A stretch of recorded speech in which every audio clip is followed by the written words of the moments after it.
It's Versus. So we're here today and we're going to review Halestorm Into the Wildlife. Now, I have reviewed this once before when I first bought it. I have it on CD, but I also have it on vinyl. And when I bought the CD, I reviewed it. That review was a first impression review. So if you're interested in seeing that, go out to my channel, Vintage Owl, and scroll down. I want to say it was probably the first of this year, like around February, March time. So scroll down and find that. It's entitled with the album's name. So you're more than welcome to go look for that and comment. But today we're going to review it as a team, and my review is going to be extremely different, I think. So first I'll show, I didn't bring down my CD. It looks exactly like the LP. But it's deluxe, right? No, it's exactly the same. So here's the vinyl. It is a double album. I really like that picture. I think it's pretty cool. In the background you can hear this, I hope. Vaguely. Maybe a little vaguely. We have it playing in the background.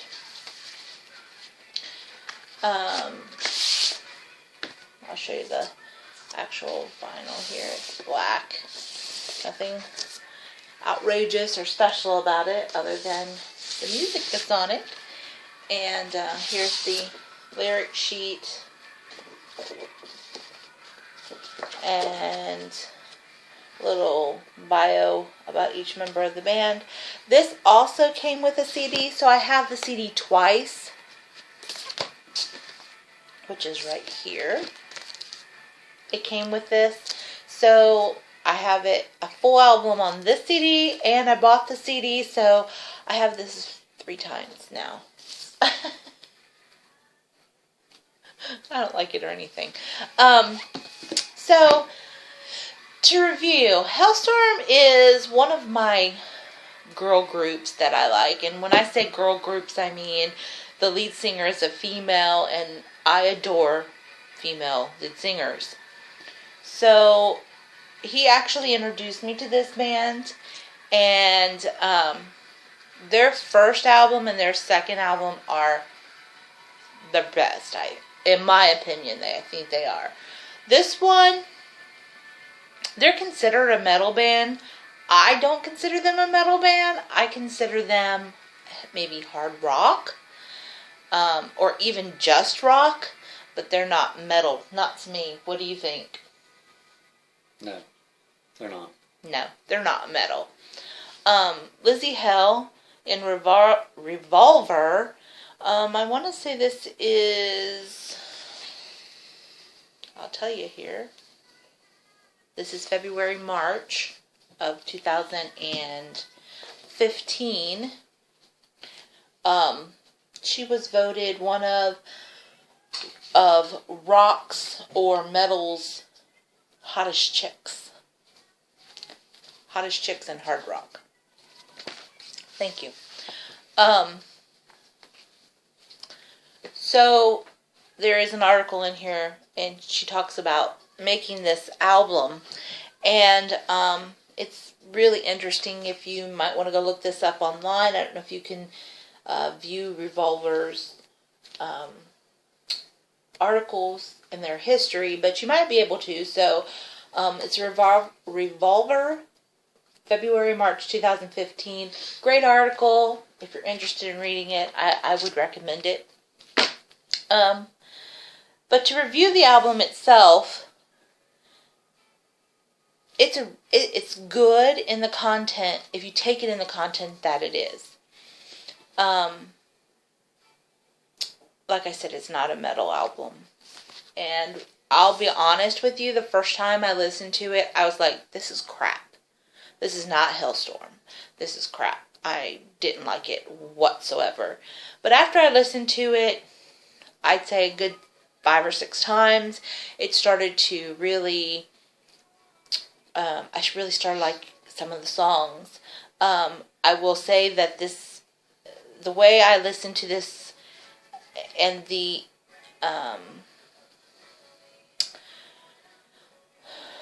impression I got from it, it's almost like listening to a self-help book. And when I say that, it's very encouraging. The songs, the lyrics, because y'all know I'm a lyric girl. The lyrics on the majority of the songs, there are some metal-ish type songs on here, maybe 1 or 2. But the rest of it is pretty much encouragement, empowerment songs. So when I say self-help, that's what I mean. Very empowerment, women are, don't mess with me type songs that really get under your skin and make you think and that kind of thing. I do think in that article it said something about they made this in Nashville and in a church. They used the acoustic from the sanctuary of the church to really play this the sound to this record. I don't think any of this is studio recorded, although it does sound that way, but I don't think it is.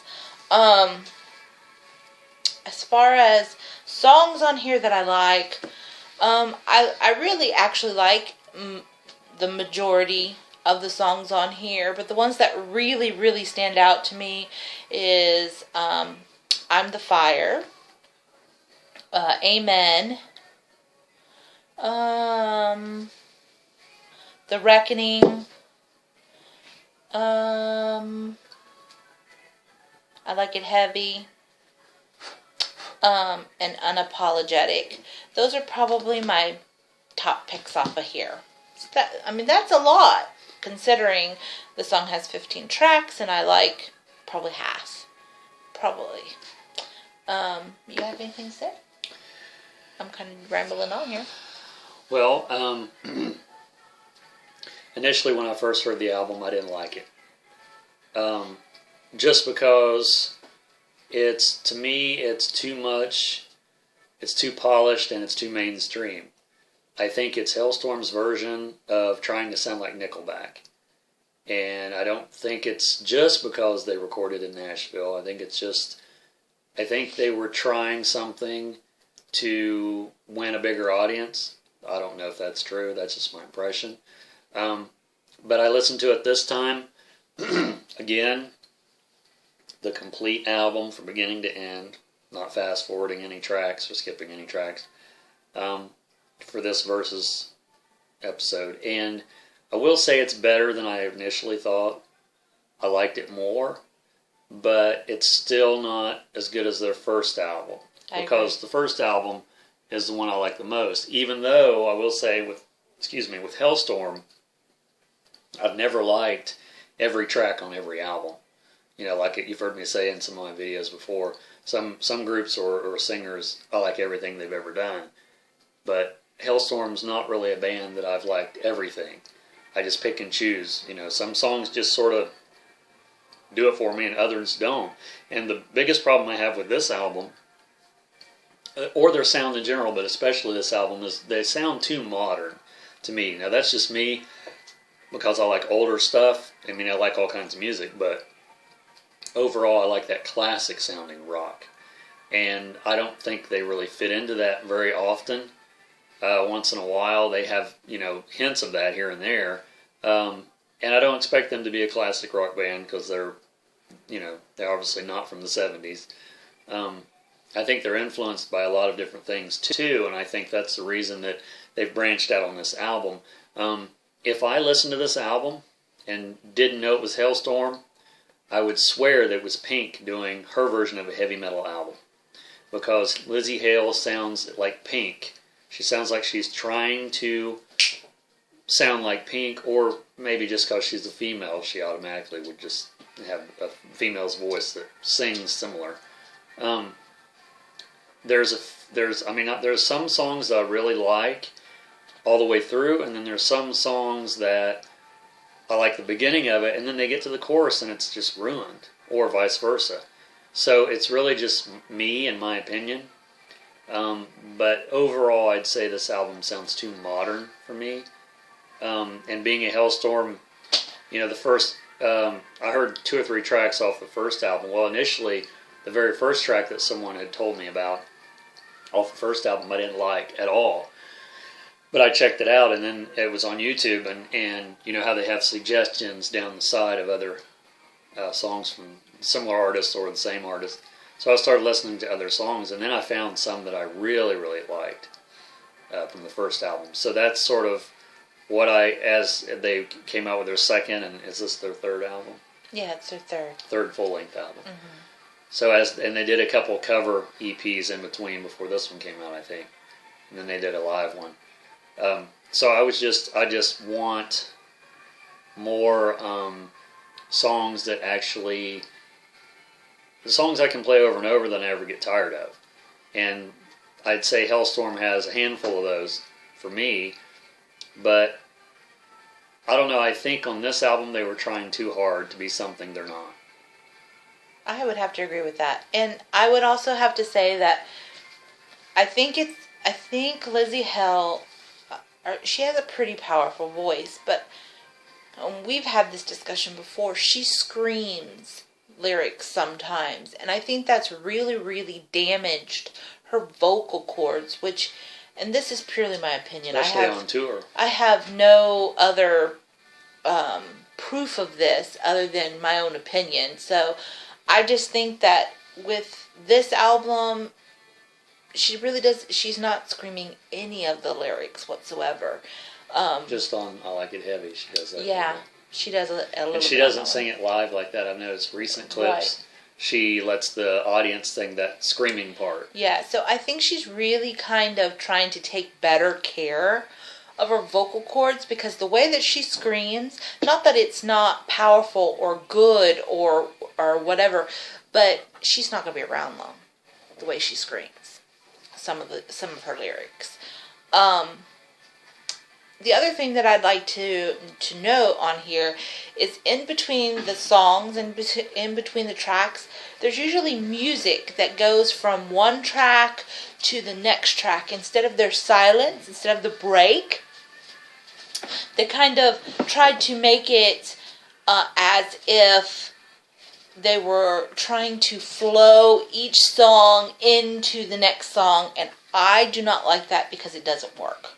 It just doesn't. It doesn't work on this. See, I didn't even notice that because this record, it don't work. On my iPod, I don't have it. I don't have like if I listen to a whole album, it doesn't play it in chronological sequence the way the album's laid out. It'll just pick and choose tracks until it plays them all because I don't have it on that setting. So, no, I didn't realize that. Yeah, so it's like, you have this hard song and it's going into the next song, which might be a little bit slower. So then you might have a little bit of guitar in between the hard song and the slower song, and it don't meld. For me, I will say it doesn't meld correctly. I will say that some of the tracks I noticed, like after the song, normal songs, they'll start out a little bit of an intro, then they start singing the verse, then they go into the chorus, then they do another verse, then they'll do a guitar solo, then they repeat the same chorus, and then they fade out usually, or they just comes to an end. Well, I noticed a lot of these songs on here, or at least a few I noticed, when you think the song's over, then you hear a instrumental, totally different instrumental part.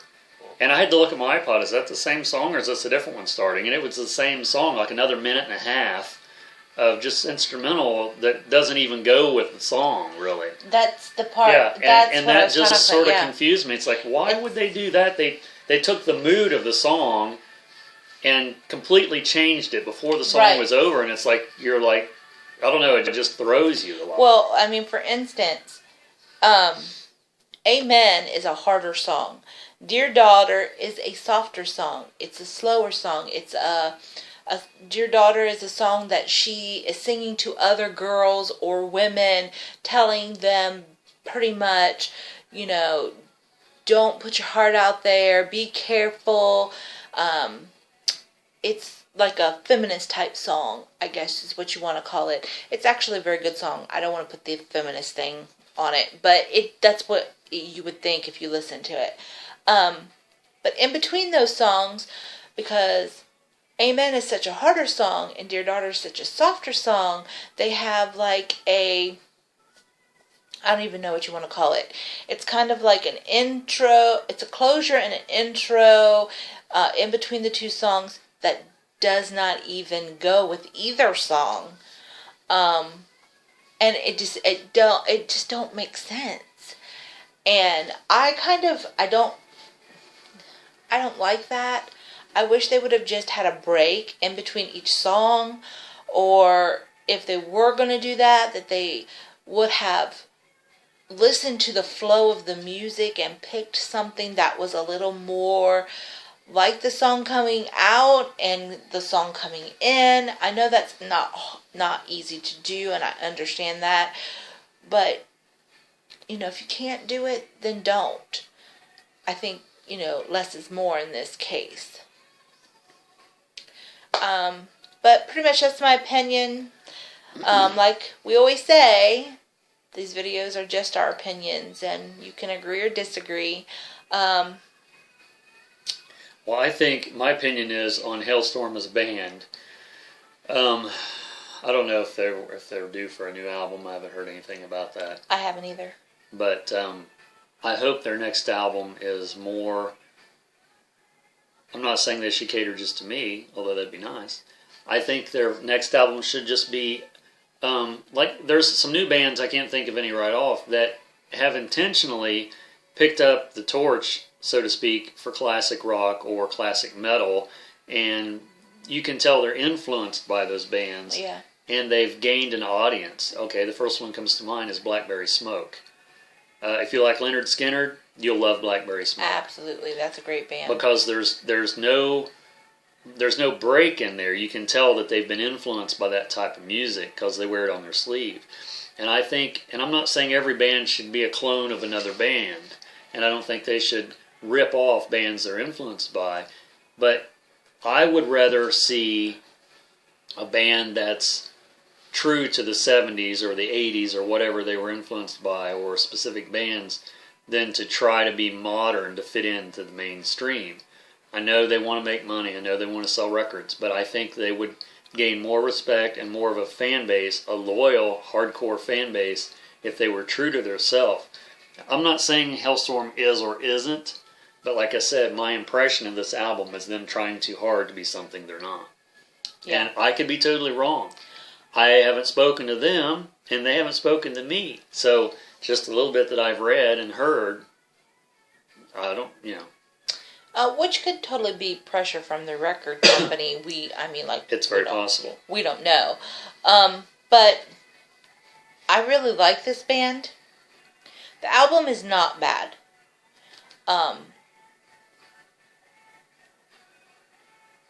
But, there are things about it that I don't like, which I've stated, but there are lots of things about it I do. So, Lizzie Hell's a great, great front woman, and her band is a great band. The band behind her is a great band. Her brother plays the drums, am I correct? Yeah, he's a fantastic drummer. He's a fantastic drummer. We seen them live last year. Was it last year? Last December? Yeah, I think it was. We seen them live last December, and it was a great, great show. The venue, not so much, but the show, awesome. It was an amazing show. I do think she screams too much, which I really don't want her to ruin her vocal cords. And there's a difference between hitting high notes and screaming. Absolutely, there is. Most definitely. And I think that and this might happen to a lot of bands, I've seen evidence of it. When you're on tour and you're doing shows back to back, or night after night, every other night even, your voice is not going to be 100% all the time. I understand that. And if you're having problems with your acoustics or with the microphones or whatever, I'm sure you can't hear yourself in the ear monitors. I'm sure there's a lot of that goes on. But I think consistently, I've seen a lot of footage, and then when we've seen them in concert, it just seems like it's a constant thing. It's not like just a one or two time thing. It was every song almost. I think that they get caught up, or at least Lizzie gets caught up in the adrenaline. Absolutely. And she pushes it, and then afterwards she's thinking, man, my throat probably is really hurting. I mean, potentially she could be going through that. I don't know. I'm not a vocalist, nor would I want to be, because I wouldn't want to be on tour. I wouldn't even want to try that. So any band that's out there doing it, they have a lot more guts than I do. But at the same time, we still have our opinions. That's right. We do. And they are valid opinions. But anyway, so, excuse me. That's all we got to say about this album. That's all we got. That's it. Here's the back of it. So, I hope that you try it out, pick it up, listen to it, Google it. My suggestion is start with their first album. My actual favorite, one of theirs is their second. So, the first one is great. I'm just saying, the first one is great. Don't get me wrong. If you want to see the change that they got to by this album, start with the first album, do the second album, go through the EPs, listen to the live album, and then get this one, listen to this one. Actually go out and buy them all. How's that? Yeah. I think at Walmart you can get the first and the second one in the $5 bin. Even. Which is unusual. I don't think it should be in the $5 bin. I don't either, but I've seen it there. But anyway. So I would give this... So how many spins? I would give, first of all, if I was going to give it a star rating, I wouldn't. But if I was going to give it a spins or whatever rating, I don't know, I'd say, because I've only listened to it in its entirety once, and just sort of half-heartedly listened to it the second time, or the first time, rather, I couldn't listen to it all the way through again, I don't think. I mean, there's the potential I'd be in that mood, but I would give it 5 out of 10 spins. 5? He didn't say 10? He gave it 5? That's half a 10. 5! That's half a 10. I personally would give it an 8. 8 spins out of 10 for me, 5 out of 10 for him. So, you listen to it, you be the judge. But please comment. In next week's... What are we doing next episode time? Not next week. The week after our next episode of Versus, the week after next on Sunday, 2 weeks. Is my choice, and I'm going to do something a little different this time. Uh-oh. What I decided to do is, and she doesn't know this yet. No, I don't. Is we're taking 2 albums, we're listening to 2 albums, and we're going to give our opinions of the differences between the 2 albums and the differences of our opinions between the 2 albums. The 2 albums is Motley Crue's first album, Too Fast for Love, and Motley Crue's second album, Shout at the Devil. That's what we're doing. Oh boy, that's going to be a good episode you won't want to miss. Get some popcorn. It's going to be a long one.